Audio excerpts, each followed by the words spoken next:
ఎప్పుడైనా మీరు నీటిలో శ్వాస వదిలారా?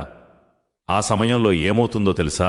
మన శ్వాసలోని కార్బన్ డయాక్సైడ్ నీటిలో కలిసినప్పుడు అది కార్బోనిక్ యాసిడ్గా మారుతుంది. ఇలాంటి నీటిని తాగితే రక్తంలోని pH స్థాయి తగ్గిపోవచ్చు.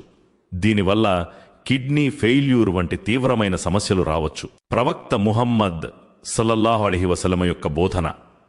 మన ప్రవక్త సల్లల్లాహు అలైహి వసల్లం 1400 ఏళ్ల క్రితమే ఇలా చెప్పారు: మీరు నీళ్లు తాగుతున్నప్పుడు అందులో శ్వాస వదలవద్దు. సహీ అల్ బుఖారీ 5630. ఖురాన్లో మార్గదర్శనం. అల్లాహ్ ఖురాన్లో చెబుతాడు, నిశ్చయంగా దైవ ప్రవక్తలో మీ కొరకు అత్యుత్తమ ఆదర్శం ఉంది. అల్లాహ్ పట్ల అంతిమ దినం పట్ల ఆశ కలిగి ఉండి అల్లాహ్ను అత్యధికంగా స్మరించే ప్రతి ఒక్కరి కొరకు. సూరా అల్ అహ్జాబ్ 33 ఆయత్ 21. ఇది చూపుతుంది, సైన్స్ నేడు నిర్ధారిస్తున్నది. సున్నహ్ ముందే మన ఆరోగ్యాన్ని కాపాడే మార్గాన్ని చూపింది. సున్నత్పై ఆచరణ అల్లాహ్ సంతోషం కోసం చెయ్యాలి. ప్రాపంచిక లాభాలు వాతంట అవే వస్తాయి.